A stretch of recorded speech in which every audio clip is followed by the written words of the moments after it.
পাবেন কি পাবেন না কথা বলেন। এখন ইউটিউবে চলে যান, লিখে ন্যাংটা বাবা, ভাই দেখেন এখন তার অনুষ্ঠান আসবে, সব কিছু দেখতে পাবেন। বলছে ন্যাংটা বাবা, ও হচ্ছে পীর। এর জন্য আমি বলেছিলাম বাংলাদেশে এবার যে আমাদের ভারতে যারা আছে তারা সবাই মায়ের ঘোষণা করে, আর বাংলাদেশে যারা আছে তারা বাপের ঘোষণা করে। পাশে দেখেন গরিব বাবা, ন্যাংটা বাবা, খাজা বাবা, গাজা বাবা, কি কি যে বাবা, সব বাবা, মুসলিমদের সব বাবা, একটাও মা নাই। আপনার মা আছে? কোন পীর মা দেখেছেন? না, কোন পীর নাই। আর হিন্দুদের মধ্যে যা আছে সব মা, লক্ষ্মী মা, কালী মা, সরস্বতী মা, ভগবতী মা, জগদ্ধাত্রী মা, মনসা মা, দুর্গা মা, সব মা, একটা বাপ না। হিন্দুদের কি আছে? ওদের সব মা, ওদের বাপ নাই। আর আমাদের বস্তিতে সব বাপ, আমাদের মা নাই। কেন? আমাদের শুধু পীর বাবাই লোক, একটা পীর মা নাই। আর ওদের সব মায়ের লোক, ওদের একটা বাপও নাই। আজীব ব্যাপার। এই জন্য আমি বলেছিলাম যে হিন্দুদের দুর্গা আর আমাদের মুসলিমদের দরগা দুটোই সমান, কোন পার্থক্য নেই। পার্থক্য দুইটা, দরগা ও বেটা শুয়ে আছে আর দুর্গা আছে হাঁ করে দাঁড়িয়ে আছে। না নাই কথা বলেন? দুর্গা দাঁড়িয়ে থেকে, দরগা আছে শুয়ে, আর দুর্গা হচ্ছে মা, দরগা আছে বাপ। দুর্গা পুজো যখন হবে, দেবের মন্ত্র পাঠ করছে ঠাকুর মশাই, ইয়া দেবী সর্বভূতেষু মাতৃরূপেষু সংস্থিতাঃ নমস্তাস্যৈ নমস্তাস্যৈ নমস্তাস্যৈ নমো নমঃ। মন্ত্র শেষ, দাঁড়িয়ে থাকেন মণ্ডপে, আপনার হাতে ভাই মেলা রকমের পোশাক আসে কি আসে না কথা বলেন?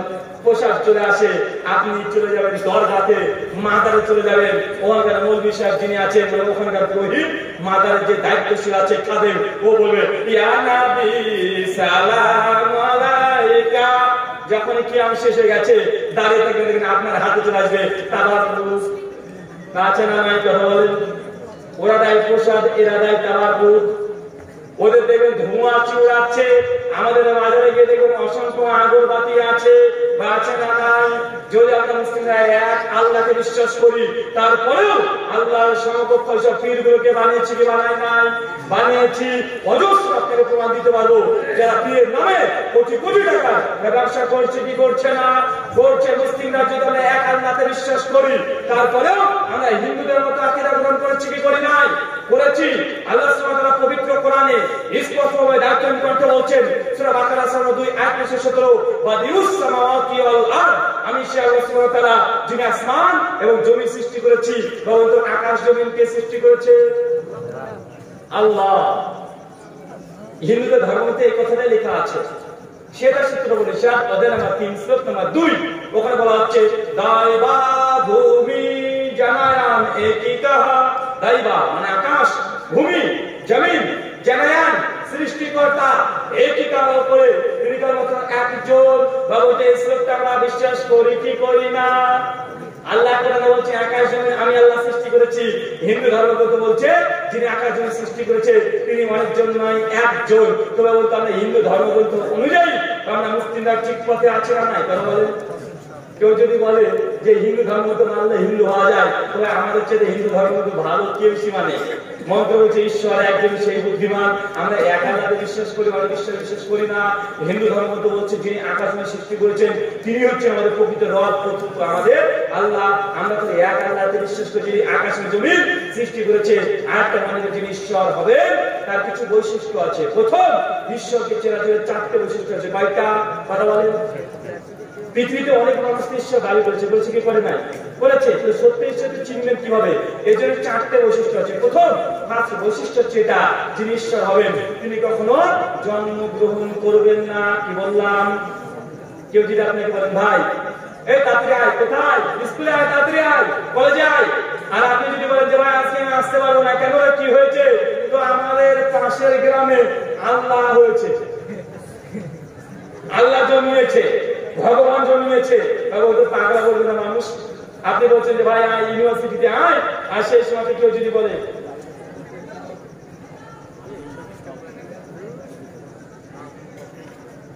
আজমল শেখ আপনার বাড়িতে কোন একটা সমস্যা হয়েছে, আপনি দ্রুত আপনার বাড়িতে যান। আজমল শেখ কি বলে বাউতিপাড়া, আজমল শেখ বাউতিপাড়ায় বাড়ি। আপনার বাড়িতে কোনো একটি দুর্ঘটনা ঘটেছে, আপনি দ্রুত বাড়িতে যান। আমরা যে কথা বলছিলাম, ঈশ্বর যিনি হবেন, আল্লাহ যিনি হবেন, তিনি কখনো জন্মগ্রহণ করতে পারে না, বা আল্লাহ কখনো জন্মগ্রহণ করতে পারে? ওই যে বলেছি কোনো মানুষ বলছে, ভাই তাড়াতাড়ি আজকে রেস্টুরেন্টে খাবো, আপনার বন্ধু যে খবরদার আজকে যেতে পারবো না বন্ধু, তো কি হয়েছে, আমাদের পাশে কেন ভগবান জন্মেছে। বা বলতে হাস্যকর বিষয় না? অবশ্যই হাস্যকর বিষয়। যিনি আল্লাহ সৃষ্টি হবেন তিনি কোনো জন্মগ্রহণ করতে পারেন না। আল্লাহ সুবহানাহু ওয়া তাআলা তিনি এই জন্য বলেছেন সূরা ইখলাস সূরা 112 আয়াত 3, লাম ইয়ালিদ ওয়া লাম ইউলাদ, তিনি কখনো কাউকে জন্ম দেন নাই, কারো সে জন্ম নেন না। আল্লাহ সুবহানাহু ওয়া তাআলা যিনি হবেন তিনি সৃষ্টি হবেন এবং জন্মগ্রহণ করতে পারে না। একই কথা বলছে হিন্দু ধর্মগ্রন্থ শ্রীমদ্ ভাগবত গীতা ওদের মধ্যে শ্লোক নম্বর 3 পরিষ্কার ভাষায় বলছে, ইয়া মাম আজাম আনাদিম চ ভিত্ত লোক মহেশ্বরা আসামুরা সুমেদেশু সর্বপাপে হি প্রমুচ্ছতে। ইয়া মাম আজাম অনাদি, যে ব্যক্তি বিশ্বাস করে ঈশ্বর তিনি কখনো জন্মগ্রহণ করে না, সে সমস্ত পাপ থেকে মুক্তি পাবে। বা সমস্ত পাপ থেকে মুক্তি পাবে, কথা বলেন? যে ব্যক্তি বিশ্বাস করে ঈশ্বর কখনো জন্মগ্রহণ করে না, এই ব্যক্তি সমস্ত পাপ থেকে মুক্তি পাবে। এখন আমরা হিন্দু দাদাদেরকে একটা প্রশ্ন করবো, দাদা আপনারা যাতে ঈশ্বর বিশ্বাস করেন সেই ঈশ্বর কি কখনো জন্মগ্রহণ করেছে? যদি জন্মগ্রহণ করে যে সেটা পরিপূর্ণ ঈশ্বর নয়। ভাই বলতো ভারতবর্ষে জয় শ্রীরাম এই ধ্বনি দিয়ে আজকে আতঙ্ক সৃষ্টি করা হচ্ছে কি হচ্ছে না? জয় শ্রীরাম ধ্বনিতে আজকে মনে হচ্ছে এটা মারমুখী ভাব, পাঁচের নাই, কথা বলেন? এবং হিন্দু দাদারা মনে করে ভগবান শ্রীকৃষ্ণ আর শ্রী রামচন্দ্র তিনি ভগবান। আমার একটাই প্রশ্ন, গীতা বলছে যিনি ঈশ্বর হবেন তিনি কখনো জন্মগ্রহণ করতে পারেন না। যারা ভগবান রামচন্দ্রকে ঈশ্বর বিশ্বাস করে তাদেরকে ছাড়া প্রশ্ন, রামচন্দ্র কি জন্মগ্রহণ করেছে? উত্তর হচ্ছে হ্যাঁ। কোথায়? দশরথ হচ্ছে তার পিতা। ভাই আমরা শুনি নাই, কথা বলেন? দশরথ রামচন্দ্রের পিতা। ধর্মগ্রন্থ বলছে যিনি ঈশ্বর হবেন তিনি কখনো জন্মগ্রহণ করতে পারে না, কিন্তু রামচন্দ্র তিনি জন্মগ্রহণ করেছে। অতএব রামচন্দ্র কখনো ধর্মগ্রন্থ অনুযায়ী ঈশ্বর হতে পারে না। এটাকে আমার কথা। ভগবান শ্রীকৃষ্ণ তিনি বলছেন ইয়ামান আজাম অনাদিম চ ভিত্ত লোক মহেশ্বরাম, যিনি ঈশ্বর হবেন আজাম তিনি কখনো জন্মগ্রহণ করে না। তো রামচন্দ্র তো জন্মগ্রহণ করেছে, বাবরি মসজিদকে দখল করে নিয়েছে। কেন? বলছে এটা নাকি রামের জন্মভূমি। তো রাম যদি জন্মগ্রহণ করে থাকে সে ঈশ্বর না। আর যদি ঈশ্বর না হয় তো বাবরি মসজিদ রাম জন্মভূমি হয় কি হবে? একটা শ্লোক থেকে সব নয় কি হয় না? যারা বলছে ভগবান রামচন্দ্র ঈশ্বর, আবার যে জন্মগ্রহণ করেছে রামের জন্মভূমি, তো ঈশ্বর যদি হবে জন্মগ্রহণই করবে না, তো জন্মগ্রহণ করলেন কিভাবে? একটা প্রশ্ন থেকে যায় না? যায়। ঈশ্বর হওয়ার জন্য 2 নম্বর বৈশিষ্ট্য, যিনি ঈশ্বর হবেন তিনি কখনো মৃত্যুবরণ করতে পারেন না। কেউ যদি বলে যে ভাই চল আজকে কলেজে যাই, আর আমরা যেতে পারবো না, রে ভাই আমাদের ভগবান মারা গেছে, আল্লাহ মারা গেছে, এই কথা যদি কেউ বলে একটা হাস্যকর বিষয় না? যিনি আল্লাহ হবেন তিনি মৃত্যুবরণ করতে পারে? জি না। আল্লাহ সুবহানাহু ওয়া তাআলা বলেছেন পবিত্র কোরআন সূরা রহমান সূরা 55 আয়াত 26 আল্লাহ বলেছেন কুল্লু মান আলাইহা ফান ওয়া ইয়াবকা ওয়াজহু রাব্বিকা যুল জালালি ওয়াল ইকরাম, সমস্ত কিছু আসমান জমিন পাহাড় পর্বত নদী যা আছে সব ধ্বংস হয়ে যাবে, কিন্তু আল্লাহ সুবহানাহু ওয়া তাআলা তিনি ব্যতীত আল্লাহ সুবহানাহু মৃত্যু নেই। সূরা বাকারা সূরা 2 আয়াত 55 আয়াতুল কুরসি আল্লাহু লা ইলাহা ইল্লা হুয়াল হাইয়ুল কাইয়্যুম, তিনি সে আল্লাহ যিনি চিরঞ্জীব চিরস্থায়ী। আল্লাহ কোনো মৃত্যু হতে পারে না। তাহলে বুঝতে হবে যে ঈশ্বর মৃত্যুবরণ করেছে সে পরিপূর্ণ ঈশ্বর নয়। এখন হিন্দু দাদাকে জিজ্ঞাসা করেন, দাদা শ্রী রামচন্দ্র তিনি কি মৃত্যুবরণ করেছে? হিন্দু দাদারা বলে হ্যাঁ মৃত্যুবরণ করেছে। তো রাম যদি মৃত্যুবরণ করেছে ঈশ্বর হবে, কথা বলেন? আরে কমন সেন্স। ধর্মগ্রন্থ বলছে যিনি ঈশ্বর হবে তিনি মৃত্যুবরণ করতে পারে না, কিন্তু রামচন্দ্র তিনি মৃত্যুবরণ করেছে, শ্রীকৃষ্ণ তিনি মৃত্যুবরণ করেছে, অসংখ্য দেবদেবতা তারা প্রত্যেকে মৃত্যুবরণ করেছে। তো যিনি মৃত্যুবরণ করবে সে তো ঈশ্বর না, হিন্দু ধর্মগ্রন্থ বলছে। কিন্তু আমাদের সময় হিন্দু দাদারা এটা বিশ্বাস করে কি না, রামকে ঈশ্বর মনে করে, আবার মনে করে মারা গিয়েছে। কিন্তু কোরআন বলছে যিনি ঈশ্বর হবে তিনি মৃত্যুবরণ করতে পারে না। হিন্দু ধর্মগ্রন্থ বলছে যিনি ঈশ্বর হবে তিনি মৃত্যুবরণ করতে পারে না। ঈশ্বর হচ্ছে 3 নম্বর শর্ত। কয় নাম্বার? কথা বলেন। 3 নম্বর। প্রথম শর্ত কি বলেছি? 1 তিনি জন্মগ্রহণ করবেন না, 2 তিনি মৃত্যুবরণ করবেন না, 3 যিনি ঈশ্বর হবেন তাকে চোখ দ্বারা দেখতে পাবেন না। কি বললাম? ঈশ্বরকে চোখ দ্বারা দেখা সম্ভব নয়। পবিত্র কোরআনে আল্লাহ সুবহানাহু ওয়া তাআলা সূরা আনাম সূরা 6 আয়াত 60 আল্লাহ বলছে লা তুদরিকুল আবসার, আমি আল্লাহকে চোখ দ্বারা দর্শন করা সম্ভব নয়। আল্লাহকে কোনো মানুষ চোখ দিয়ে দেখতে পারে না। মানুষ তো দূরে কথা কোনো নবী রাসূল তারা আল্লাহকে চোখ দ্বারা দর্শন করতে পারে নাই। একজন নবী ছিলেন, নবীর নাম নবী মূসা আলাইহিস সালাম। ভাই তিনি আল্লাহকে দেখতে চেয়েছে কি চায় না? কথা বলেন। নবী মূসা আলাইহিস সালাম আল্লাহকে দেখতে চেয়েছেন। একটা বই আছে, না বললে নয়, বইটার নাম ফাজাইলে আমল। ওই নাম শুনেছেন কিসের নাম? ফাজাইলে সাওয়াতে 67 নম্বর পৃষ্ঠা, যেটা করাচি পাকিস্তান ছাপা।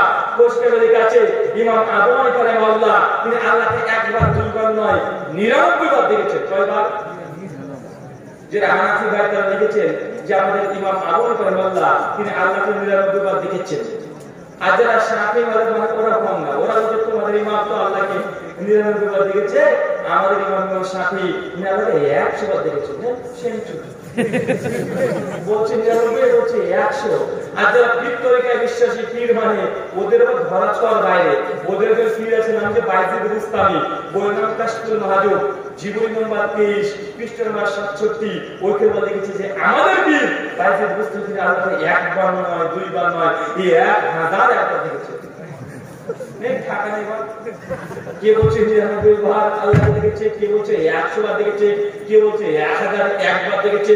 আর আশেপাশে অনেক পীর আছে, ওরা আবার মাঝে মধ্যে বলে যে আমরা মাঝে মধ্যে আমার সঙ্গে দিদারও করি, মাঝে মধ্যে আমার সঙ্গে দেখে। কয়েক বছর আগে বাংলাদেশে একটা পীর আছে, নাম হচ্ছে দেওয়ান বাড়ি পীর, নাম শুনে না? একদম কত বড় যে বড়ি রে বাবা, তাই তো বাকি না। ওই দেওয়ান বাড়ি পীরকে রোহিঙ্গা মুসলিমদের উপরে যখন নির্যাতন হচ্ছে সে চিকিৎসা করছিল যে পীর সাহেব আমাদের মুসলিমদের উপরে নির্যাতন হচ্ছে, তখন আমরা কি করতে পারি? পীর তখন বলছে বাবা রে গতকালকে আমার সঙ্গে এই বিষয়ে মিটিং হয়েছে। বিশ্বের আলোর সঙ্গে মিটিংও করে, বিশ্বের আলোর সঙ্গে মিটিং করে। আল্লাহ বলেছে ধৈর্য ধারণ করার সঙ্গে আছে, যুদ্ধ করার দরকার নাই। সুন্দর সমাধান। কে বলছে আল্লাহকে 99 বার, কে বলছে 100 বার, কে বলছে 1000 একবার, আর কে বলছে প্রতিদিন আলোর সঙ্গে মিটিংও করে। বা বলতো আল্লাহকে কি দেখা সম্ভব? আল্লাহ কোরআনে নিজের বড় বলছে লা তুদরিকুল আবসার, আমি আল্লাহকে চোখ দিয়ে দর্শন করতে পারবে না। একজন নবী ছিলেন, নবীর নাম নবী মূসা আলাইহিস সালাম। এত মেজাজি নবী, তার মতো নবী পৃথিবীতে জন্মগ্রহণ করেন না। তার নাম কি? নবী মূসা। খুব কঠোর মেজাজি। তার ব্যাপারে পবিত্র কোরআন পড়বেন, আশ্চর্য হয়ে যাবে। নবী মূসা আলাইহিস সালাম একবার রাস্তাতে চলছেন, দুপুরবেলা সূরা কাসাস আয়াত 15-20 চলতে শুরু করেছেন। দুপুরবেলা দেখছেন মূসা আলাইহিস সালামের ভাইদের সঙ্গে অন্য পাড়ার অন্য গোত্রের বেশ কিছু মানুষ এসে ঝামেলা করছে। কার সঙ্গে? নবী মূসা আলাইহিস সালামের আপন ভাই না, শুধু একটা গোত্র বিশেষ ভাই, মানে এক পাড়ার মানুষকে সে আর এক পাড়ার মানুষের সাথে তর্ক বিতর্ক করছে। আর মূসা আলাইহিস সালামকে দেখছেন যে বেটা তুই আমার পাড়ার মানুষের সঙ্গে তর্ক করিস, হন হন করে হেঁটে চলে গেছে। যে অন্য পাড়ার একটা লোক যে বেশি মুন্ডলি করছিল তাকে এক থাপ্পড় দিতে মূসা নবী, আর সঙ্গে উল্টো করে ওখানে স্পট ডেট, মারো সারা মারা সারা একবারে হয়ে গেছে। চিন্তা করছেন হেন নাম নবী মূসা এত মেজাজ। আবার একটু পরের ঘটনা দেখেন, আল্লাহর নবী তিনি মেরাজে গিয়েছেন, আসমান থেকে ফিরে আসছেন 6 মাইল আকাশে। মূসা আলাইহিস সালাম দাঁড়িয়ে আছে, একদম আল্লাহর নবীকে বলছে, আমাদের শেষ নবীকে বলছেন যে কি বাবা আল্লাহ আপনাকে কি দিয়েছে? আমার নবী বলছে ফারাজা খামসিন সালাতাত, আল্লাহ 50 ওয়াক্ত নামাজ দিয়েছে। মূসা আলাইহিস সালাম গিয়েছে ওয়ার দিকে, ফাইলছে যা ঘুরে যান ইলা রাব্বিকা, আপনার রবের কাছে, আল্লাহর কাছে যান। আপনার উম্মত 50 ওয়াক্ত নামাজ আদায় করতে পারবে না, যান তাড়াতাড়ি কমিয়ে আসেন। বাড়িতে মস্তানি কোথায় করছে এবার? দেখতে বেটা মানুষকে মেরে একজন মেরে ফেলেছে, এখন স্পট ডেট। আবার আকাশে দেখে নেওয়া দুনিয়াতে নাই, এবার কোথায়? একদম 6 নম্বর আকাশে গিয়ে আমাদের নবীকে দেখাইছে যান হয়ে যান ইলা রাব্বিক, আপনার রবের কাছে। আপনার উপর 50 ওয়াক্ত নামাজ আদায় করতে পারবে না, যান কমিয়ে আসেন। আল্লাহ নবী আবার চলে যান, আল্লাহ উম্মত 50 পারবে না, তাড়াতাড়ি কমাও। বা বলতে 50 ওয়াক্ত নামাজ আগে হচ্ছিল, এখন যে 5 ওয়াক্ত না পড়ি, এটা কার দৌলতে? কার দৌলতে?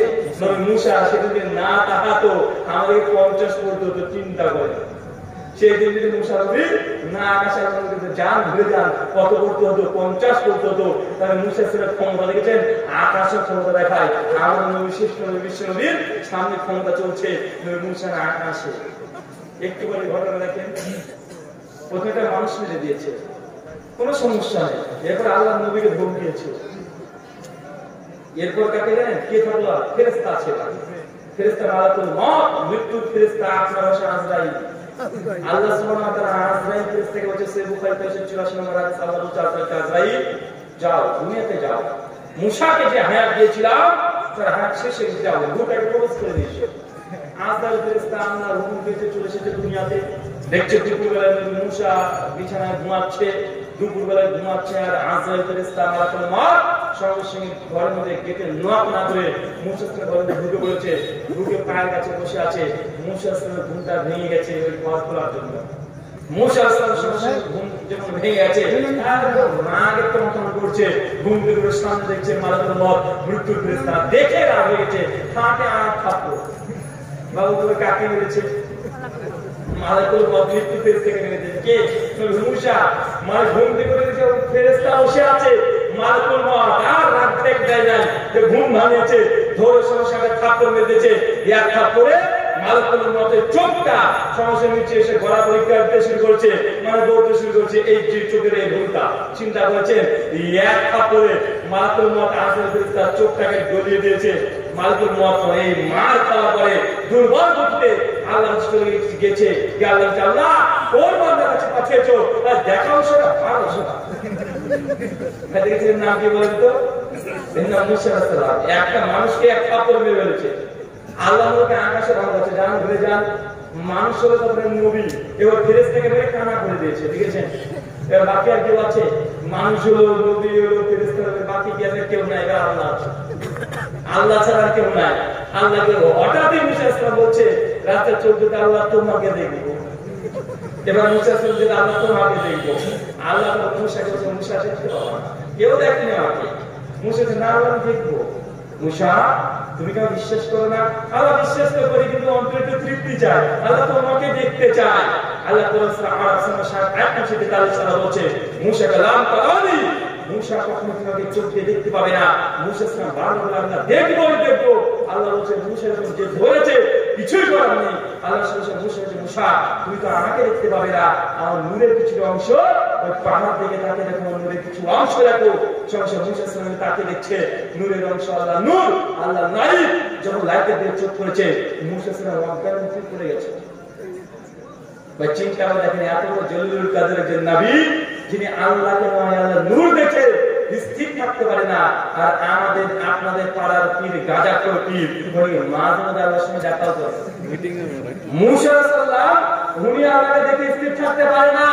আর আমাদের এলাকায় যেসব পীর আছে গাজাখোরের মধ্যে, ওরা কি মাঝে মধ্যে আল্লাহর সঙ্গে বিদার করে? বলুন তো এই পীররা শয়তান, এই ডাক্তার শয়তান, হিন্দু ধর্মের সন্দেহ নেই, এতে 100% শয়তান।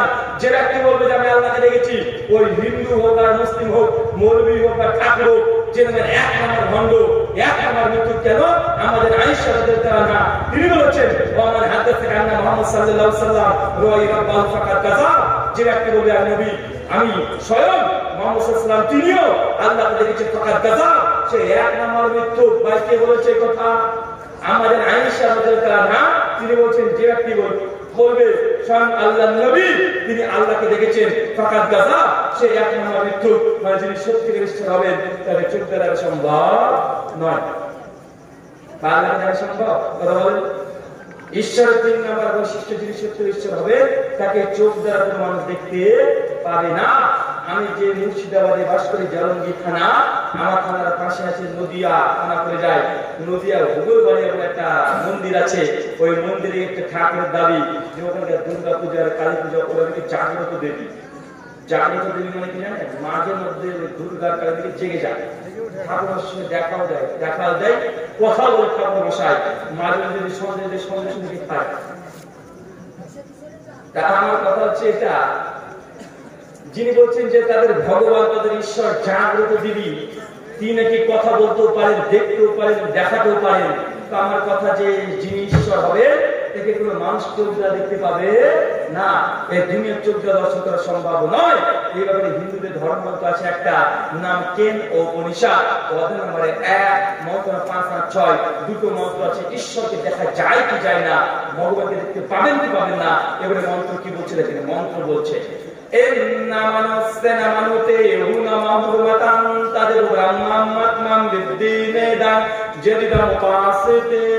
যে ব্যক্তি বলে মহাসত্তা ঈশ্বরকে আমি এই চোখ দ্বারা দর্শন করেছি, সে প্রকৃত ঈশ্বরকে চোখ দ্বারা দর্শন করে নাই। কেন? যিনি ঈশ্বর হবেন তাকে চোখ দ্বারা দেখা সম্ভব নয়। বা ঈশ্বরের কয়টা বৈশিষ্ট্য বলেছি কথা বলেন? এক, যিনি ঈশ্বর হবেন তিনি কোনো জন্মগ্রহণ করতে পারে না। এবার আপনি যাকে ঈশ্বর বিশ্বাস করেন, রাম হোক, কৃষ্ণ হোক, আর যীশু খ্রিস্ট হোক, যাকে আপনি ঈশ্বর বিশ্বাস করেন, আপনার স্রষ্টা বিশ্বাস করেন, আপনি একবার পরীক্ষা করে দেখেন আপনার স্রষ্টা, আপনার ঈশ্বর তিনি কি জন্মগ্রহণ করেছে? যদি জন্মগ্রহণ করে তিনি ঈশ্বর নন। দুই, যিনি ঈশ্বর হবেন তিনি কখনো মৃত্যুবরণ করতে পারেন না। আপনি যাকে ঈশ্বর মনে করেন, আপনার ভগবান আল্লাহ মনে করেন, চিন্তা করে দেখেন যে আপনার ভগবান তিনি কি মৃত্যুবরণ করেছে? যদি মারা যায় সে কখনো ঈশ্বর হতে পারে না। তিন, যিনি ঈশ্বর হবেন তাকে চোখ দ্বারা দেখা যাবে না। এখন আপনি দেখেন আপনাদের ভগবান ঈশ্বর উনি কি রাস্তা রাস্তা ঘুরে বেড়াতো? অনেকে বলে যে শ্রীকৃষ্ণ মথুরাতে জন্মগ্রহণ করেছে, ওখানে গিয়ে মধু চুরি করে খেয়েছে। বলে কি বলে না, গাছের ডালে করে বসেছিল আর তার সখা যারা ছিল তাদের শাড়িটা চুরি করে নিয়ে লুকিয়ে রাখতো। তারপরে বোঝা যায় যে তাকে মানুষ দেখেছে, দেখেছে বলে তো গল্প লিখেছে, মানে তিনি ঈশ্বর হতে পারে না। কেন? যিনি ঈশ্বর হবে তাকে চোখ দ্বারা দর্শন করা সম্ভব নয়। এই তিনটে বৈশিষ্ট্য। কয়েক বছর আগে আমার জীবনে একটা ঘটে যাওয়ার ঘটনা বলি।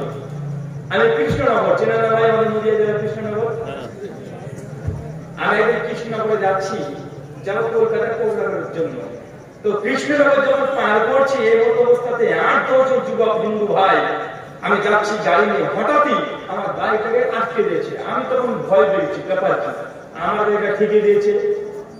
আমি তখন ভয়ে ভয়ে গাড়িটার কাজ 2 ইঞ্চি নামিয়েছি। আমি তখন কাছে থাকতে বলছি, কি ব্যাপার দাদা কিছু বলছেন? আমি ভাবছি জয় শ্রীরাম বলা আমাকে পেয়েছি একটা হুজুর, জয় শ্রীরাম বল।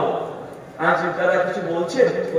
আরে মৌলী সাহেব সামনে শারদীয় উৎসব দুর্গা পুজো, তো চাঁদা দেওয়ার জন্য এসেছি, চাঁদা লাগবে, চাঁদা দেন। আমি তো মনে মনে ভাবছি যখন এসেছিস চাঁদা দিতে হয়তো জয় শ্রীরাম বলাবি না, তো ঠিক আছে। আমি গাড়ির ড্রাইভার থেকে বললাম যে ভাই গাড়ির সাইডে লাগবে। কেন? গাড়িটা 8-10 জন এসেছে হিন্দু দাদা, চলে যখন এসেছে একটু দাওয়াত দিয়ে দিস লাগে। আমি গাড়িটাকে শুনতে সাইড করে দিয়েছি আমার ড্রাইভার, ওই 8-10 জন যুবক হিন্দু ভাই, আমি তখন তাদেরকে দাওয়াত দিব পরিকল্পনা করছি। তেমন বুঝেও না বুঝে ভান করে বলছি, দাদা কি বলবেন, কি পুজো? উনি তো বলছে দুর্গা পুজো। আচ্ছা দুর্গা এটা আবার কি? উনি তো বলছেন বলবি সাহেব দুর্গাকে আপনি চেনেন না? দুর্গা এটা কি? উনি তো বলছে দুর্গা আমাদের ভগবান। আমি তো বলেছি দাদা দেবী দুর্গা তিনি যদি ভগবান হবেন তো আমি যে আল্লাহ প্রশ্ন করি, এ আল্লাহ আবার কি ডাক? উনি তো বলছে আরে আপনি জানেন না দুর্গা তোমাদের হিন্দুদের আল্লাহ, আর আপনার যে আল্লাহ প্রশ্ন করতে আপনাদের আল্লাহ। মনে মনে বুঝ দিচ্ছে যে দুর্গা হচ্ছে হিন্দুদের আল্লাহ, আর আমি যার প্রশ্ন করি ওটা আমাদের আল্লাহ। আমি তো বলছি দাদা দেখুন, আমি দুটো ঈশ্বর বিশ্বাস করি, আমি একজন বিশ্বাস করি। তো এই কথা বলার পরে পাঁচটি যে হিন্দু দ্বারা বলছে মৌলী সাহেব আর বলবেন না, যত মত তত পথ। কথা বুঝতে পারছেন? ওই যে যত মত তত পথ। আমি তো বলছি দাদা যত মত তত হতে পারে, আমি তো এক ঈশ্বর বিশ্বাস করি। ওনাদের মধ্যে তখন একজনকে বলছি দাদা কিছু মনে না করলে একটা প্রশ্ন জিজ্ঞাসা করতে পারি? বলে জি করুন। আচ্ছা দাদা দেবী দুর্গা যে ভগবান, আপনি যে দেবী দুর্গাকে ভগবান বিশ্বাস করেন, আপনার ঈশ্বর বিশ্বাস করেন, এর পক্ষে আপনার যে প্রমাণ কি আছে? উনি তখন বলছে যে কোন মৌলী সাহেব দেবী দুর্গা ভগবানের জন্য প্রমাণ লাগে নাকি? কেন প্রমাণ লাগবে না? যাকে তুমি আমার স্রষ্টা মেনে দেবো, যে কোনো মানুষকে কেমন নিজের স্রষ্টা মানা যায়? উনি তো বলছেন দেবী দুর্গা ভগবান, এটার প্রমাণ কি? আজ প্রমাণ তো অবশ্যই লাগবে। উনি তখন বলছেন যে না এর জন্য প্রমাণ না, আমরা এইভাবে মেনে আসছি। আমি তো বলছি দেবী দুর্গা যে ভগবান, এটা যদি প্রমাণ না থাকে তো ধরুন আমি ভগবান। উনি তো বলছেন আপনি ভগবান হতে যাবেন কেন? আমি তখন বলছি তাহলে আমি যে ভগবান না এটা প্রমাণ করেন। হয় প্রমাণ করেন দেবী দুর্গা ভগবান, অর্থাৎ আমাকে প্রমাণ করেন যে আমি ভগবান না। উনি তখন তার থেকে একজন বলছে আরে মৌলী সাহেব আর বলিয়েন না, আরে বিশ্বাসের মেলায় বস্তু তর্কে বহুদূর। আসলে আমরা দেবী দুর্গাকে ভগবান মানি, এর প্রমাণ হচ্ছে আমাদের ধর্মগ্রন্থ। আজ তাই নাকি এটাই তো শুনতে চাইছিলাম। মনে করছি তাদের কোন ধর্মে লেখা আছে? উনি তো বলছে আমাদের কেন গীতাতেই লেখা আছে। আজ গীতাতে লেখা আছে দেবী দুর্গা ভগবান? বলে জি হ্যাঁ, আমি গাড়ির ড্রাইভার ভাই বলল ভাই পেছন থেকে গীতাটাকে নিয়ে আসে। সঙ্গে সঙ্গে গাড়ির ড্রাইভার চলে এসে কেন গাড়িতে সবসময় রাখাই থাকে, বিশেষ করে একটা গীতা বাইবেলের পড়া 3টে থাকে। কেন এই 3টা অংশ কাজে দেয়, পাসপোর্ট ভিসার মতো কাজ করে। মাঝে পুলিশ যখন গাড়ি চেক করে রাস্তাতে, তো যখন ডিভিটা খুলে দেখে প্রথমে কোরআন, তারপরে গীতা, তারপরে বাইবেল, তারপরে তাকে আমাকে তাকে দেখা না করে মাথাটা কি হিন্দুরা মুসলিম না খ্রিস্টান মনে টেনশনে পড়ে যায়।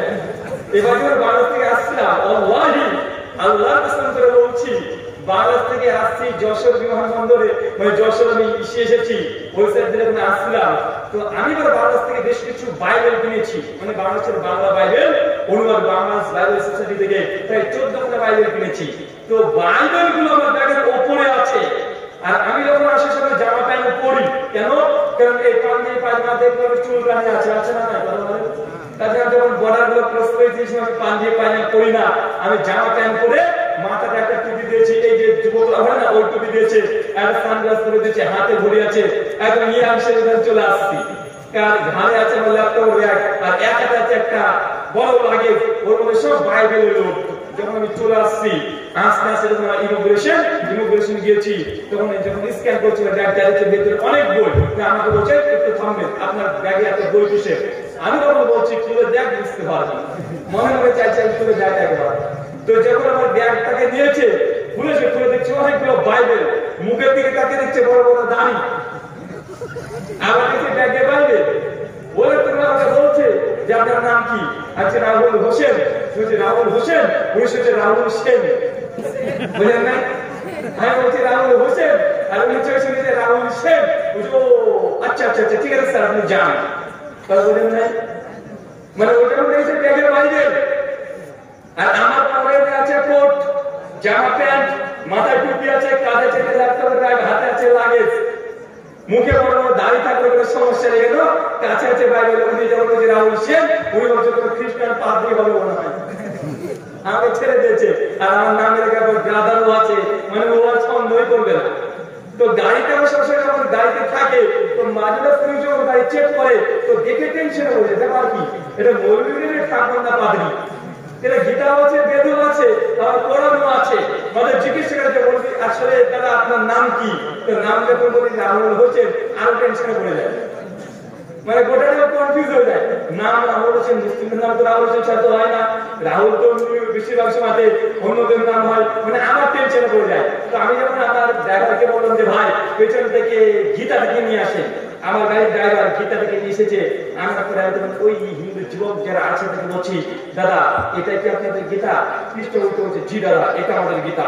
আজ এই গীতা কোথায় লেখা আছে? দেবী দুর্গা ভগবান, এর দুটো শব্দ যদি আপনি গীতা থেকে দেখাতে পারেন, মুসলিম অদালত 10 টাকা ছাড়া নয়, 10 লাখ টাকা যদি লাগে আপনি 10 লাখ টাকার দুর্গা পুজো করে দেবো। শর্ত একটাই, গীতা থেকে দেখাতে হবে দেবী দুর্গা ভগবান। ওদের মধ্যে একজন বলছে এটা কোনো ব্যাপার নাকি, তুই তো বলো গীতা জানিস, এটা বের করে দেখাতো। গীতা থেকে নিয়ে একজন হাতে দিয়ে দিয়েছে, আমি লক্ষ্য করে দাঁড়িয়েছি, বের করুন। সঙ্গে নিয়ে এখন কৃষ্ণ উঠাচ্ছে। কিছুক্ষণ পর বলছি দাদাকে, দাদা পেয়েছেন দুর্গা ভগবান এই কথাটা গীতাতে? কোনো কথা বলে না।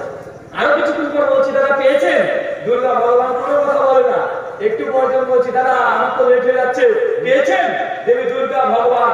ওদের মধ্যে একজন আরে মনীষী আশ্চর্য মশাই তো, আরে এত মোটা গীতা তো তাড়াতাড়ি পাবো নাকি?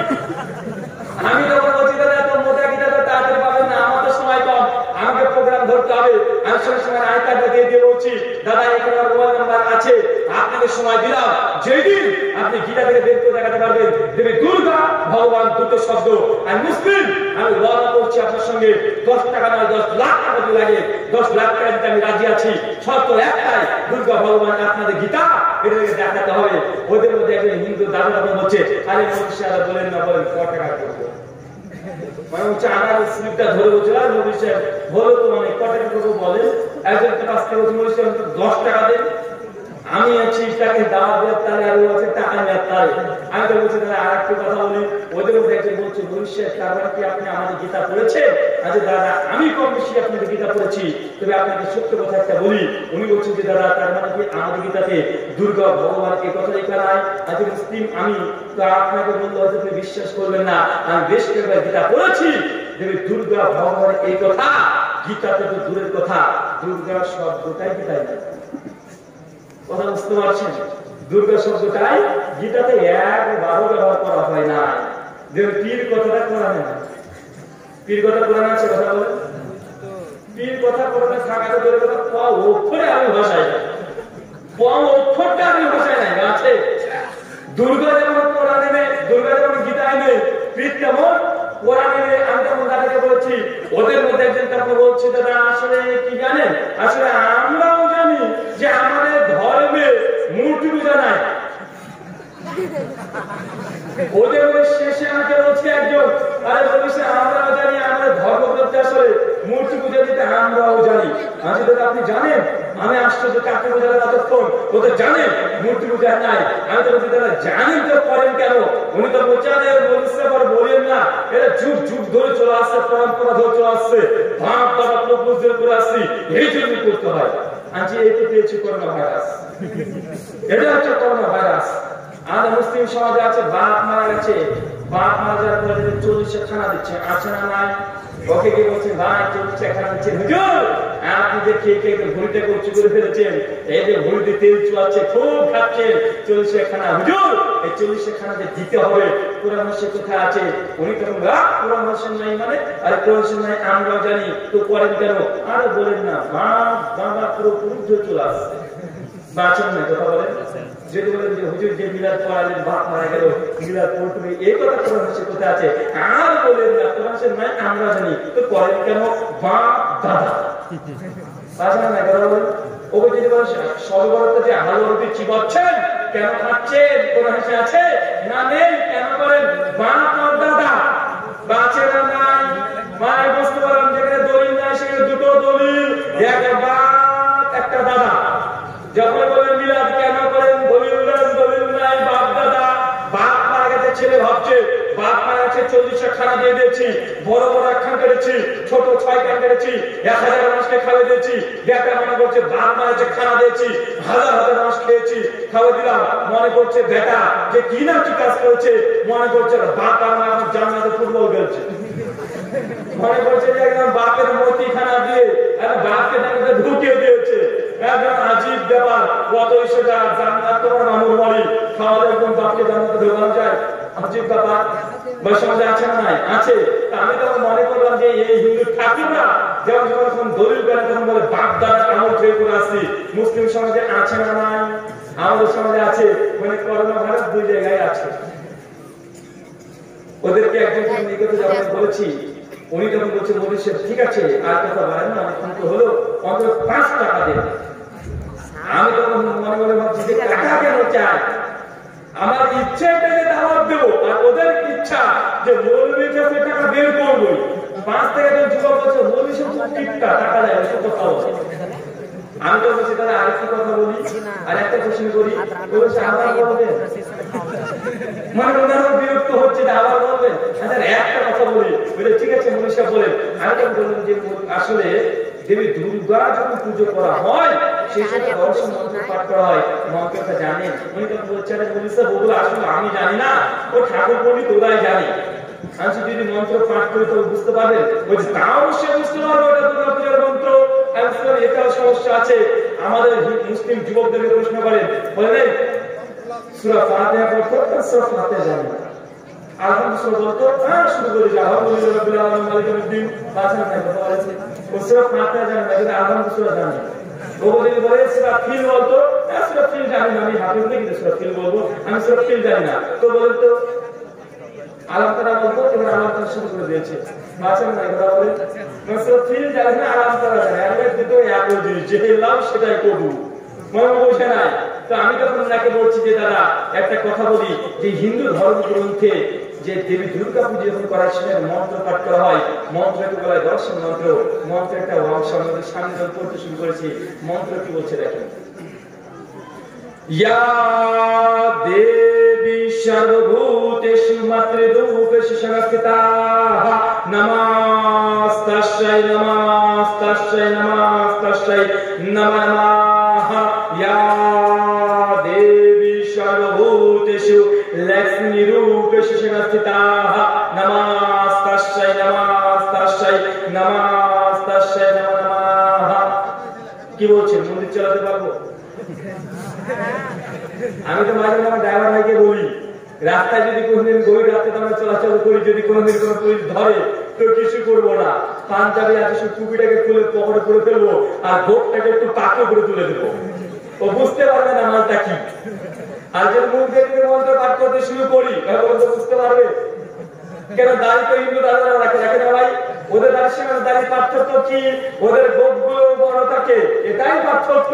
আমাদের গোপ থাকে ছোট, তো দাড়ি আমাদেরও থাকে, ওদের থেকে ওরা পাঞ্জাবি সবই বলে, শুধু গোপটাকে তাকে বলতে হবে ইয়াদা ইয়াদা ই ধর্মাসে।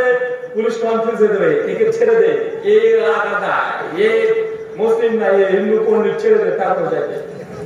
তো মন্ত্র বলছে ইয়া দেবী সর্বভূতেষু মাতৃরূপেষু সংস্থিতাঃ। আমি তো হিন্দু দাদাকে বলছি, দাদা ইয়া দেবী, দেবী স্ত্রীলিঙ্গ না পুংলিঙ্গ? উনি তারপরে বলছে দেবী স্ত্রীলিঙ্গ। আচ্ছা, আপনাদের ধর্মগ্রন্থ বলছে সেটা সূত্র উপনিষদ অধ্যায় 6 শ্লোক নাম্বার 9, নাচষ্টে কাশ্চিৎ পাতিরাত্রি লোক নাচসিতা লিঙ্গম সকারণা মুকারণা পাদিপো নাচষ্টে কাশ্চিৎ জনিতন যদি পা। যিনি ঈশ্বর হবেন লচলিঙ্গামা, তার কোনো লিঙ্গ থাকবে না। যিনি ঈশ্বর হবেন না সে নারী হবে না সে পুরুষ হবে। ইয়া দেবী, দেবী দুর্গা তো নারী দেখতেই পাই। দাদা এখন বলুন ধর্মগ্রন্থ ঠিক আছে না ভুল আছে? কেন? ধর্মগ্রন্থ বলছে যিনি ঈশ্বর হবেন তিনি নারী হবেন না পুরুষ হবেন না, অথচ মন্ত্র বলছে ইয়া দেবী, দেবী দুর্গা একজন নারী। আমরা পরিষ্কার দেখতে পাই, কোনটা ঠিক কোনটা ভুল আপনি ঠিক করেন। কথা বুঝতে পারছেন? ধর্মগ্রন্থ কি বলছে? যিনি ঈশ্বর হবেন নচলিঙ্গামা, তার কোনো লিঙ্গ থাকবে না। আমার পিসিমা, আপনারা অনেকে হয়তো জানেন যে আমার বাবা তিনি হিন্দু ছিলেন, তা আমাদের বাবার পূর্বে যারা আছে সকলে এখনো হিন্দু। আমার জ্যাঠা জেঠিমা পিসি পিসিমা ঠাম্মা সবাই এখনো হিন্দু আছে, আমার বোনরা এখনো হিন্দু। তো আমি কয়েক বছর আগে আমার পিসি আমাদের বাড়িতে এসেছে, তো আমার বাইরে একদম বাইরে আমার লাইব্রেরি আছে, ওই লাইব্রেরির দিকে তাকিয়ে দেখছে আমার মানে রামায়ণ নবল সব আছে। পিসি তো আমাকে বলছে যে বাবা তোরা খুব বদ, তোরা মুসলমানরা খুব বদ দেয় বলছে মুসলমানরা। আরে পিসি কেন, কি সমস্যা হলো? উনি তখন বলছে আমার পিসিমা আমাকে আল্লাহ করে বলছি, আমার পিসি আমাকে বলছে তোমরা আমাদের শিব ঠাকুরকে ধরে রেখেছো। আমি কাকে ধরে রেখেছি? ওটা আমাদের শিব ঠাকুরকে তোমরা বেঁধে রেখেছো। আজ পিসি কোথায় বেঁধে রেখেছি? ওটা তোমরা মক্কাতে হজ করতে যাও, শিব ঠাকুরকে বেঁধে রেখেছো তোমরা। আমি তখন চিন্তা করলাম শিব ঠাকুরকে বেঁধে রেখেছি, মক্কার মধ্যে কোনটাকে বলছে? পরে চিন্তা করতে করতে করতে বুঝতে পেরেছি যে আসলে কোনটাকে শিব ঠাকুর আমার পিসি বলেছে জানেন? আমি তখন আমার সাথে ছবি দেখাচ্ছি মোবাইল থেকে, কোনটাকে শিব ঠাকুর বলছে? আমি তখন বলছি পিসি ওখানে শিব ঠাকুর তো নেই। যে না, একটা শিব ঠাকুর আছে, আমরা জানি তোমাদের না আছে, তোমরা লুকিয়ে রেখেছো, তোমরা চুরি করে নিয়ে গেছো মুসলমানরা, তাই হচ্ছে। আমি তখন সঙ্গে সঙ্গে মানে ইউটিউব থেকে আমি বিভিন্ন মক্কা মদিনার ওই চারিপাশের ছবি দেখাচ্ছি, হঠাৎ দেখছি ওই আমাদের শিব ঠাকুর। আমি কোনটা? দেখছি হাজরা আসওয়াদের কালো পাথরটা। উনি বলছে এটা আমাদের শিব ঠাকুর, মানে ওটা বলছে কি বলেন তো শিব ঠাকুর মানে ওই যে শিবলিঙ্গ আছে না কালো, ওইটা হচ্ছে শিব ঠাকুর। আমি তখন বলছি এরকম বলার কারণ কি? তো দেখবেন হাজরা আসওয়াদকে যখন একটু জুম করে দেবে, দেখবেন ওর মধ্যে একটা গর্ত আছে না ভাই, যে চুম্বন দেয়, তো ওটা যখন কালো শিব ঠাকুর যেটা শিবলিঙ্গ যেটা আছে ওটা কালো। এখন দুই চোখে মনে বলছে এটা আমাদের ঠাকুর তোমরা বেঁধে রেখেছো। আমি তখন বলছি যে পিসিমা আসলে ওটা শিবলিঙ্গ নয়, ওটা শিবলিঙ্গ না, ওটা হচ্ছে হাজরে আসওয়াদ, ওটা একটা পাথর যেটা নবী আদম জান্নাত থেকে নিয়ে এসেছে। এটা শিব ঠাকুর মা বলছে না, ওটা আমাদের শিব ঠাকুর। আমি তখন গীতা, আমি তখন সেরে সে তোমাকে ঘুরে পিসিমাকে বলছি পিসিমা দেখো তোমাদের ধর্মগ্রন্থ বলছে নাচষ্টে কাশ্চিৎ পাতিরাত্রি লোক নাচে সীতা লিঙ্গামা, যিনি ঈশ্বর হবেন তার কোনো লিঙ্গই থাকবে না। তো শিবের লিঙ্গ আসলো কিভাবে? উনি তো তোমরা শুধু আমাদের ধর্ম নিয়ে খারাপ কথা বলে। মানে হিন্দু তাদের একটা মেন্টালিটি কি জানেন? মুখে যদি দাঁড়িয়ে থেকে মুসলিম যদি কোনো একটা ভালো কথা বলে তাদের ধর্ম নিয়ে, ওরা মনে করে সমালোচনা করছে। বা বন্ধু আমি কোনো সমালোচনা করেছি? কথা বলে যখন আলোচনা সমালোচনা করেছি, আমি রীতিমতো মন্ত্র পড়েছি, তাদেরই ধর্মগ্রন্থে আছে। প্রকৃত ঈশ্বরকে চেনার জন্য যে মন্ত্র আছে সেগুলোই বলছি, এখানে কোনো বিরোধিতা করি নাই। হয়তো কথা বলার ক্ষেত্রে কিছুটা শব্দ চয়নের ক্ষেত্রে কিছু মিস্টেক হতে পারে, কিন্তু কথা বলে একটাও ইনশাআল্লাহ কেউ মিথ্যা প্রমাণ করতে পারবে না। যত কথা বলেছি প্রত্যেকটা দেখিয়ে দেওয়ার জিম্মেদারি আমার, প্রত্যেকটা মাস প্রত্যেকটা শ্লোক আমি দেখিয়ে দিতে পারবো। আলহামদুলিল্লাহ আমার বাড়ি বেশি দূর না, বাড়ি তোমার জলঙ্গি থানা, মাত্র এখান থেকে 100 কিলোমিটার না। কথা বুঝতে পারছেন? কেউ যদি মনে করেন তুমি মিথ্যা কথা বলেছি, হুজুর এসে ভুল ভাল কথা বলেছে, আপনি যখন তখন চ্যালেঞ্জ করতে পারেন। আমার বক্তব্য যে পুনাকাঙ্ক্ষিতে চলছে এমনটা নয়, হাজার হাজার আলোচনা ইউটিউবে আছে না নাই? আছে। পুরো ভারত বাংলাদেশ চারিদিকে আলোচনা করে যাচ্ছি। কেউ প্রমাণ করে দিতে যদি পারে যে আমার এই মন্ত্রগুলো মিথ্যা বলেছি, বাণী বলেছে, তার জন্য পুরস্কার ঘোষণা করেছি, একটা কথাও মিথ্যা নেই। আমি তো পিসিমাকে এই কথা বলে দিলাম যে পিসিমা এই কথা বলছে, পিসিমা শুনতে রাজি না। কেন জানেন? পিসিমা জানছে আমার বেটা হচ্ছে মুসলিম হয়ে গেছে, এখন আমি যা বলি পিসিমা তাই বলে, বিরুদ্ধে বলি। কিন্তু ভাই আমি বিরুদ্ধে বলি? আমি বিরুদ্ধে বলি না। অনেকে মনে করেন হিন্দু সমালোচনা করে, আরে ভাই আমার গোষ্ঠীর সবাই এখনো হিন্দু আছে, তাই আমি সমালোচনা কেন করতে যাবো? আমি বরং আল্লাহ বলছে কুলিল হাক্কু মির রাব্বিকুম ফামান শাআ, বলে সত্য এসেছে তোমার রবের পক্ষ থেকে, যার ইচ্ছা গ্রহণ করবে, যার ইচ্ছা বর্জন করবে। আমি তো সত্য প্রচার করি। আল্লাহ বলেছেন পবিত্র কোরআন সূরা কাহাফ আয়াত নম্বর 29, কুলিল হাক্কু মির রাব্বিকুম, বলো হক সত্য এসেছে রবের পক্ষ থেকে, যার ইচ্ছা গ্রহণ করবে, যার ইচ্ছা বর্জন করবে। গ্রহণ করার দায়িত্ব আমাদের নাই। ফাযাক্কির ইন্নামা আনতা মুযাক্কির লাস্তা বিল মুসাইতির। আল্লাহ বলেছেন যে তোমাদের কাজ শুধু ধর্মকে প্রচার করে দেওয়া, ইসলাম থেকে প্রচার করে দেওয়া, জোর করে তাদের ধর্ম গ্রহণ করতে হবে, ইসলামের শিক্ষা নয়। সূরা গাশিয়া আয়াত নম্বর 21 আল্লাহ বলছে লা ইকরাহা ফিদ-দীন, দিন ইসলাম মধ্যে জবরদস্তি নেই। সূরা বাকারা আয়াত নম্বর 156 লা তুদিনকুম আলিয়া দিন, তোমার ধর্ম তোমার কাছে, আমার ধর্ম আমার কাছে, কিয়ামতের মাঠে আমি তোমার ব্যাপারে জিজ্ঞাসিত হতে হবে না। পবিত্র কোরআন সূরা কাফিরুন আয়াত নম্বর 7। ভাই পবিত্র কোরআনের কথা স্পষ্ট না ভাই? কেন জোর করে ধর্ম ত্যাগ করা যাবে? ধর্ম ত্যাগ জোর করে করা যাবে না। আমাদের কাজ শুধু ইসলামটাকে প্রচার করে দেওয়া। যেমন হিন্দু দাদাদেরকে এই কথাগুলো বলেছি, ওদের মধ্যে একটা কথা বলছে, আরে মৌলভী সাহেব যাই হোক, তার নাকি আপনি টাকা দিবেন না, বুঝতে পেরেছি।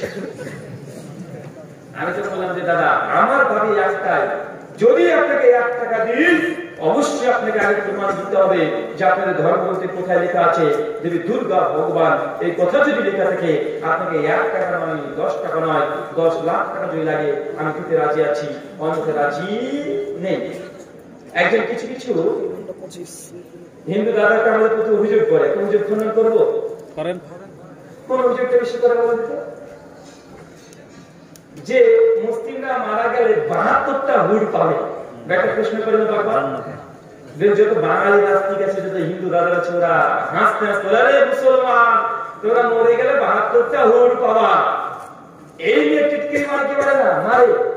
তো ভাই মুসলিমরা মারা গেলে যে 72টা হুর পাবে, এই বলে কোনো হাদিসও নাই, কোনো আয়াতও না। কি আছে?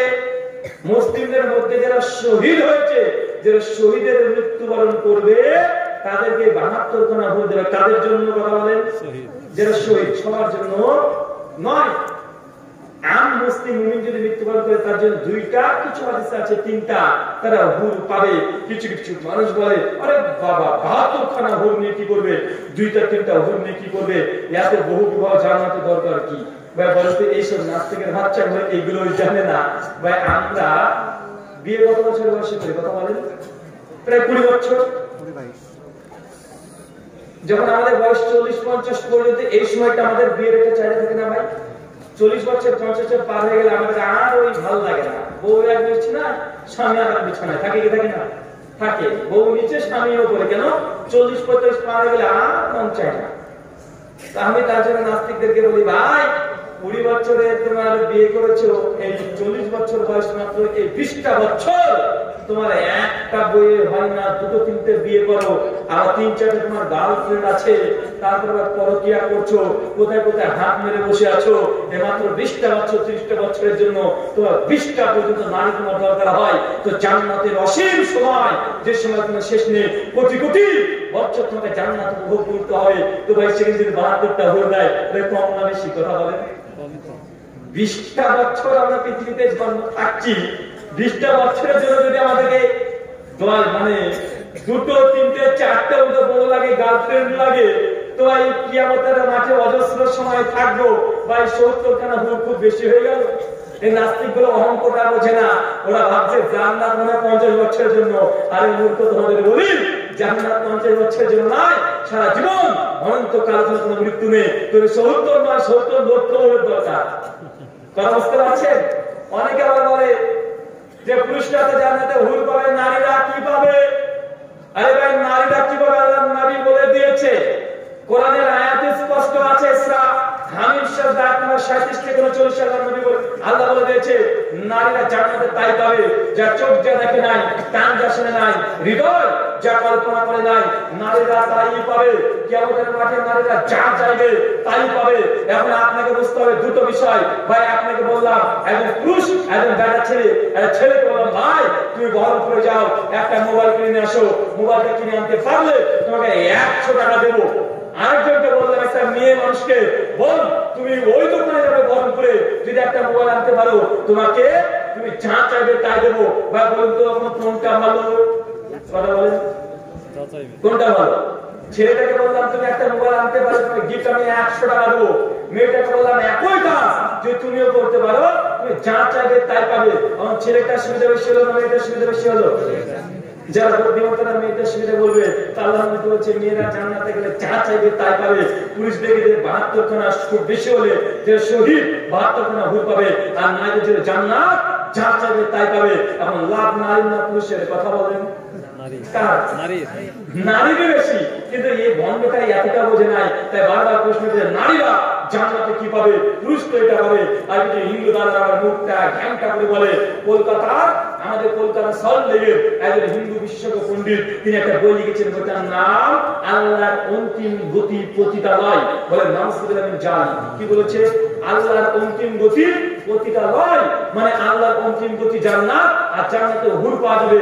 এই হুরকে বলেছে বেশ্যা, নাউজুবিল্লাহ মিন জালিম। এরকম একটা বই বের করেছে, বইটা আলহামদুলিল্লাহ জবাব লেখা চলছে, ইনশাআল্লাহ অচিরে বইটার জবাব পেয়ে যাবেন। ওই বইটার মধ্যে বোঝানোর চেষ্টা করছে জান্নাত এটা একটা বেশ্যাখানা, আর এখানে মেয়েরা থাকবে মানে নারীরা থাকবে, নারী বলতে হুররা থাকবে। তার জন্য হচ্ছে আল্লাহর অন্তিম গতি পতিতালয়। আমি তখন এইখানে জবাব দিয়েছি আলহামদুলিল্লাহ হিন্দু ধর্মগ্রন্থ অনুযায়ী আমরা মুসলিমরা তো একটা দুটা হুর পাবো, 72 খানা হুর পাবে শহীদরা। কিন্তু হিন্দু ধর্মগ্রন্থ অথর্বেদ কান নম্বর 4 সূত্র নম্বর 34 মন্ত্র নম্বর 2 ভগবান তাদের বলছে পরিষ্কার হিন্দু ধর্মের শ্লোক কি আছে জানেন কতগুলো হুর পাবে? ওরা তাদের ধর্মগ্রন্থের পড়ে না, ইসলামের চর্চা করছে। পরিষ্কার লিখছে যে স্বর্গ লোকে বহু স্ত্রী নামেশা, যখন তোমরা স্বর্গে যাবে বহু স্ত্রী নামেশা, তোমার অসংখ্য মানে বহু স্ত্রী থাকবে। ভাই আমাদেরকে বলবো 72 তোমাদের চেয়ে বহু, মানে তোমাদের বহু যে স্বর্গে কতগুলো থাকবে এর কোনো হিসাব নাই। আর তুমি আমাকে বলো, ভাই কথা বোঝেন নাই? পবিত্র কোরআন বলছে বা হাদিস বলছে একটা দুইটা হুর পাবে, হিন্দু ধর্ম বলছে বহু স্ত্রী পাবে। ভাই কোনটা বেশি হলো? বহু নয় 1 2 72 কোনটা? কথা বলেন। তাদের আরেকটা ধর্ম বলছে মহাভারত শান্তি পর 12 নম্বর শ্লোক পরিষ্কার লিখছে যখন স্বর্গে চলে যাবে সেই সময় হাজারো অপ্সরা স্বর্গবাসীদেরকে ধরার জন্য দুর্বার করতে ছুটে যাবে। ভাই বলুন তো অপ্সরা হিন্দু ধর্মগ্রন্থে যারা জান্নাতের সেবিকা, জান্নাতের রমণীদের নাম হচ্ছে অপ্সরা, আমরা বলি হুর আরবিতে, তারা হচ্ছে অপ্সরা। তো এই চরিত্রে হিন্দু ধর্মগ্রন্থে আছে বা তাদের উপরে আমাদের উপরে অভিযোগ করছে। এই জন্য আমি বলেছিলাম তুমি মহারাজ সাধু বলে আজ আমি আর চোর বটে। তোমার ধর্মগ্রন্থে 100 জন নয় 1000 বউ পাওয়া জান্নাতে, মানে স্বর্গে গেলে তুমি 1000 বউ পাবা, আমি পাবো 2 3টে, আর 2 3টে দিকে তোমার লাল ধরে গেল, তোমার 1000টা ভুলে গেল। তুমি আজীব ব্যাপার। খ্রিস্টানদের বাইবেল এখনো লেখা আছে গসপেল ম্যাথিউ 19:23 নম্বর ভার্স, যীশু খ্রিস্ট তার সঙ্গে দেখে বলছে যে আমাকে অনুসরণ করার জন্য তোমরা মাকে হারিয়েছো, বউকে হারিয়েছো, ছেলেকে হারিয়েছো, তারা কিয়ামতের মাঠে আমি তোমাদেরকে 100 গুণ বেশি দেব। মানে আপনি যদি যীশু খ্রিস্টকে গ্রহণ করতে গিয়ে যদি নিজের বউকে ত্যাগ করে দেন আপনি 100 বার বউ স্বর্গে পাবেন। ভাই তাদের আছে 100, খ্রিস্টানরা পাবে 100 বার বউ জান্নাতে, হিন্দুরা পাবে 1000। আমরা মুসলিমরা দুটো রে ভাই। আবার আমাদের তো অভিযোগ করছে যে মুসলিমরা হুর পাবে, ওদের লাল করছে, উল্টা পাল্টা কথা বলছে। কেন বলেন তো? আসলে তাদের ধর্মগ্রন্থ তারা করে নাই, এমনি বলছে আল্লাহ নবী 11টা বিয়ে করেছে। ওরে বাবা, মোহাম্মদ 11টা বিয়ে করেছে, এবার কেমন নবী? কিন্তু শ্রীকৃষ্ণ যে 16,108টা করেছে বাবা, এটা কেন ভুলে যাও বাবা? শ্রীকৃষ্ণ যে 16,108টা করেছে, এটা কেন ভুলে যাও? আমার নবী করেছে কয়টা? 11টা করেছে। এটা নিয়ে এত টেনশনে পড়ে গেল কেন বাবা? তোমার শ্রীকৃষ্ণ 16,108 মাদুরে জামাগুলো চুরি করে গাছে বসে থাকতো, এটা কেন ভুলে যাও? বলছে মোহাম্মদ 9 বছরের মেয়েকে বিয়ে করেছে আয়েশা, তো মোহাম্মদ 9 বছরের মেয়েকে বিয়ে করেছে, তো মেনে নিলাম। আমি তো গর্ব করে বলি যে তোমাদের শ্রীকৃষ্ণ যখন রুকমণিকে বিয়ে করেছে তখন যে বয়স ছিল 1 বছর কম। আজীব ব্যাপার। তাদের ধর্মগ্রন্থ স্পষ্ট লেখা আছে, ইসলাম কোরআন কান নাম্বার 12 সূত্র নাম্বার 3 সূত্র 12 থেকে 14, যখন ইসলাম কোরআনে পোস্ট লেগেছে শ্রীকৃষ্ণ যখন রুকমণি তার স্ত্রীকে বিয়ে করে সেই সময় তার বয়স ছিল কয় বছর? মাত্র 8 বছর। এতটা পর্যন্ত বোম্বা বৈবত্র প্রাণ 118 নম্বর শ্লোক 3 স্বর্গে লেখা আছে শ্রীকৃষ্ণ যখন রুকমণির সঙ্গে প্রথম তার জীবনের সেক্সুয়াল রিলেশনে গিয়েছিল, মানে ফিজিক্যাল রিলেশন, যখন তার কাছাকাছি গিয়েছিল, বাসরাতে গিয়েছিল, তার ওখান থেকে রক্ত বের করে দিয়েছিল। নামসুল্লাহ যায়, এই কথা লেখা আছে। তার ব্লিডিং হয়েছে। আশ্চর্য বিষয়। না বলুন, তাহলে আমাদের নবীকে নিয়ে কথা বলে ভাই জানেন, শিব যখন পার্বতীকে বিয়ে করেছে, শিবের বয়স কত ছিল? সরি, পার্বতীর বয়স কত ছিল? শিব পুরাণ রুদ্রাস সংহিতা 45 অধ্যায় মন্ত্র 3, 4, 5। শিব যখন দুর্গাকে বিয়ে করে, দুর্গা বয়স ছিল 6। কত বছর? শিব দুর্গাকে 6 বছরে বিয়ে করতে পারে, কোনো আপত্তি হয় না। রামচন্দ্র যখন সীতাকে বিয়ে করে তখন সীতার বয়স ছিল 9। কেন? রামচন্দ্র বিয়ে করার পরে সীতাকে তিনি বনবাসে পাঠিয়েছিল। বনবাসে আসার পরে এখনো অনেকগুলো ঘটনা আছে, আমাদের বিষয়ে আলোচনা আছে, ইউটিউব থেকে দেখে নেবেন। তো ভাই তোমাদের দেবদেবতা তারা 6 বছর, 8 বছর, 9 বছর বিয়ে করতে পারে, কোনো সমস্যা নেই। আমার নবী যদি 9 বছর আয়েশাকে বিয়ে করে, ও তোমাদের চুলকায়? এত চুলকানি কিসের ভাই? ভাই বিশ্বকবি রবীন্দ্রনাথ ঠাকুর তিনি মৃন্ময়ী দেবীকে বিয়ে করেছিল, বয়স কত ছিল? 10 বছর। রবীন্দ্রনাথ ঠাকুর যখন তিনি বিয়ে করে তার বউ মৃন্ময়ী দেবী, তার বয়স কত ছিল? 10। চিন্তা করেন, তাহলে রবীন্দ্রনাথ ঠাকুরকে লুচ্চা বলবেন নাকি? আজীব ব্যাপার। বঙ্কিমচন্দ্র চট্টোপাধ্যায় সাহিত্যের জন্ম বলা হয়, তিনি যখন বিয়ে করেছেন তার বয়স ছিল 5 বছরের মেয়েকে বিয়ে করেছে। এই তথ্যগুলো মিথ্যা নয়। বঙ্কিমচন্দ্র চট্টোপাধ্যায়ের যে রচনাবলী প্রথম খণ্ড, প্রথম 5টা পৃষ্ঠা তার জীবনী আছে, ওখানে পড়ে দেখেন তিনি 5 বছরে মেয়েকে তিনি বিয়ে করেছে। রবীন্দ্রনাথ ঠাকুরের রচনাবলী প্রথম পৃষ্ঠাতে লেখা আছে তার জীবনীতে যে তিনি মৃন্ময়ী দেবীকে যখন বিয়ে করে তার বয়স ছিল 10। আপনাকে অজস্র প্রমাণ দিতে পারবো। তারপরে আমাদের নবীর ব্যাপারে কথা বলে, আজীব ব্যাপার। বুঝি না, এরা ধর্ম জানে না, সাহিত্য জানে না, দেশের খবর রাখে না। যারা খ্রিস্টান, যারা এই অভিযোগ করবে তাদেরকে বলবেন যে আমাদের নবী তো 9 বছরের মেয়েকে বিয়ে করেছে, এত তোমার চুল কাটছে। আরে বাবা, তোমাদের যীশু খ্রিস্টের মা মরিয়ম, ও তো আবার বিয়ে না করে যীশুকে জন্ম দিয়েছে। কোনটা বেশি কঠিন চিন্তা করা? বিয়ে না করে বাচ্চা দেওয়া, না 9 বছরের মেয়েকে বিয়ে করা? যেটা আমরা বিশ্বাস করি মারিয়ম তিনি আল্লাহ সুবহানাহু ওয়া তাআলার শক্তির সাহায্যে তিনি যীশু খ্রিস্টকে তার এই সময়ে জন্ম দিয়েছেন। কিন্তু আমাদের নবীগুলো যখন আপত্তি করলে আমরা জবাব দিতে পারবো কি পারবো না? কথা বলেন। যেমন মারিয়ম যিশুকে জন্ম দেয়, মারিয়মকে বলে কুমারী মা। কুমারী মা মানে তখন সে আনম্যাচিওর ছিল, তার বয়স পরিপূর্ণতা আসে নাই। ইহুদি এনসাইক্লোপিডিয়া তারা বলছে, ইহুদিরা, যে সেই সময় মারিয়মের বয়স ছিল মাত্র 11 বছর, সরি 10 বছর ছিল, যেন মারিয়মের গর্ভে সন্তান আসে। তোমার সবার জন্য আছে না নাই? কথা বলেন। কিন্তু তারা ইসলামকে অভিযোগ করে। আল্লাহ সুবহানাহু ওয়া তাআলা তোমাদের কথাগুলো বুঝে তৌফিক দান করে। আল্লাহুম্মা আমিন। আজকে আমাদের শেখ এসেছে আলতায় ভাই বাংলাদেশ থেকে, তিনি এসেছেন এবং আলোচনা করবেন।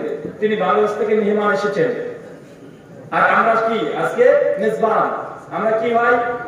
আমরা মেজবান। তাই মেহমান যখন চলে এসেছে আমরা মেজবান, বসে থাকতে হবে, কিছু করার নেই। আর আপনাদের মেজবান, সকলেই মেজবান। মেহমানকে ছুঁয়ে পালিয়ে যাবেন কারা কারা? হাত তোলেন তো ভাই, হাত তোলেন। ধরেন আপনার বাড়িতে আমি গিয়েছি, আপনাকে দাওয়াত দিয়েছেন, আপনি মেহমান, আমি মেহমান হিসেবে আপনার বাড়িতে গিয়েছি। আমি যখন আপনার বাড়িতে গিয়েছি আপনি বাড়িঘর ছেড়ে পালিয়ে যাচ্ছেন, কেমন লাগে বলেন তো?